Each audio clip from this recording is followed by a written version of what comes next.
Here we are before tonight's game with the Langley Rivermen with assistant coach, assistant GM Dave Johnston. Dave, in a matter of 24 hours, the Caps got a whole lot younger. No more Alex Terrio, no more Ryan Haynes. How much does that hurt the club? Well, I think that, without going into any deep analysis, to lose two kids of that quality would hurt the best team in the country. So it hurts us in a big way. So, we've really tried to be as positive as we can with it. And you know what? We've got some young players that are going to get opportunities that with those guys here wouldn't have gotten. And we need to find some guys that are ready to take the next step in their hockey careers.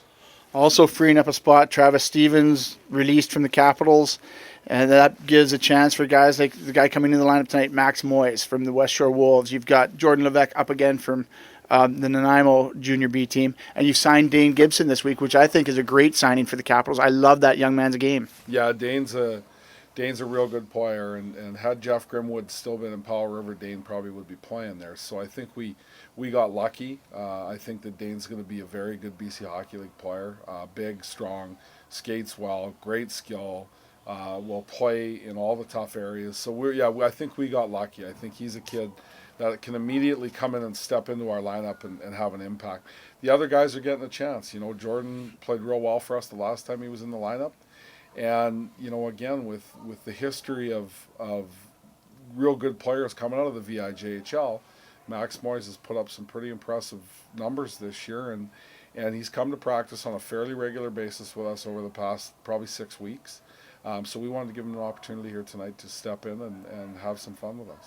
Yeah, I think he's a player that the fans are going to like. I mean, I've had a chance to watch him down there, and he can definitely ripple the twine. There's no problem with that. It's just getting to the area to do so. Maybe at this league might find himself in a little bit of trouble early on, but I'm sure he'll adapt well. Looking at the scratches for tonight's game, still out is Hayden Barra and Carver Everson. What's their status? Yeah, both. Carver's almost probably in the day-to-day category. I think we're targeting next Saturday for him to return. Hayden's looking like hopefully the Prince George road trip will be his return to the lineup. So hopefully no setbacks. That's kind of where we're looking at right now. Yeah, that's still a long ways away with Hayden. I mean, that's too bad. But what a place to come back, your hometown. Why not? Also, we've talked about it throughout the season with these interviews you and I have had that the Capitals have to make this a tough place for other teams to play.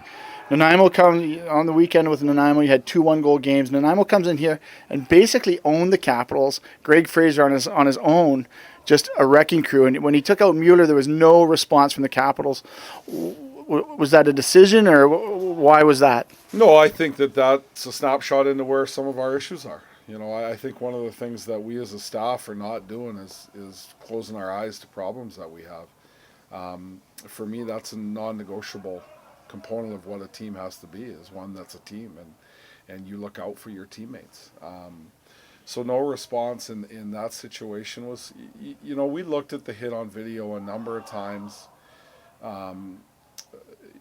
Was it dirty? I don't know if I'd categorize it dirty. It was high and it was hard. It was predatory. Yeah, predatory is a good word. I agree with you on that one, Alf. And you're right. I'm still disappointed that we didn't get a response. And we need to change that culture here. That needs to be a culture. That's a non-negotiable, non-issue for me. If you have a team that's headed for success, that's not a conversation you and I would ever have. So we know that's an area that we need to be better at. We know it's an area that we're going to push our guys to be better at. And I'll tell you what, we'll find the guys that are prepared to go out and play like that. Getting back to the spots in the roster, you got 2 20-year-old spaces available. Chances are, you may see them even come back. You never know. But in the background, how aggressively are you looking for those 20s? For us right now, we're not. 20s are Ryan Haynes and Alex Terrio are pretty special kids. Pretty special hockey players, but more importantly, pretty special kids. And we were real lucky to have them. It's one of the risks you run with taking 20-year-olds out of the Western League. We may get Hainsey back.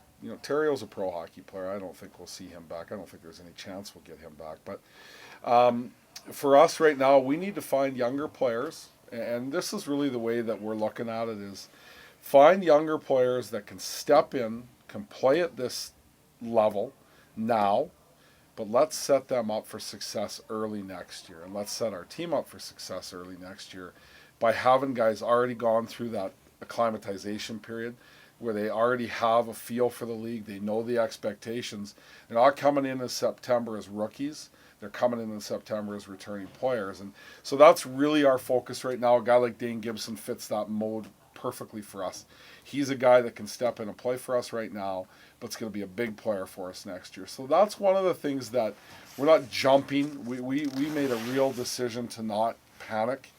We made a decision to be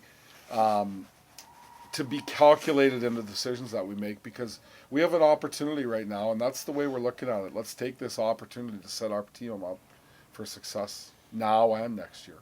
Absolutely. Now, when you say that, some fans listening might be a little bit afraid after what Victoria did last year with their fire sale and let their fans down. That's not going to happen here, I take it. No, it's fire sale is not going to happen. We need to find some pieces that are going to help us now and help us next year, and we're going to be patient in that.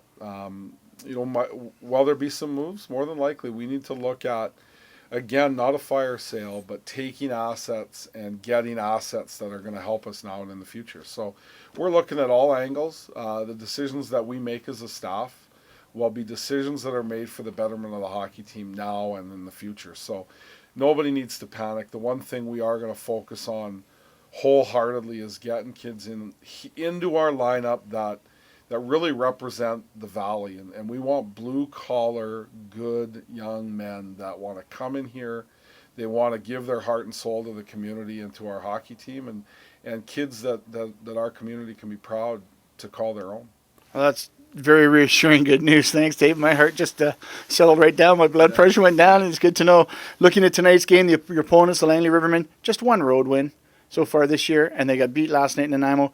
They're going to be hungry. What are the keys to the success for the Capitals? Well, you know what, in all honesty, we need to play pissed off, and we haven't played pissed off yet, and we need to. We need to play with desperation from the minute we step on the ice. We need to go out there with fire in our belly and passion and go out there and play hard every minute. We have a team that I really believe is so close. Obviously, losing the players we lost, it hurts us. But I think passion is missed. I think we've missed passion a lot of nights here. And that really, for me, tonight is a focus for us, is to go out there and play with fire in your belly. Go out there and play like you care every minute you're on the ice. And I think that the results will speak for themselves. Great. Thanks, Dave. Good luck tonight, and bring home 2 points. Yeah, I appreciate it. You bet.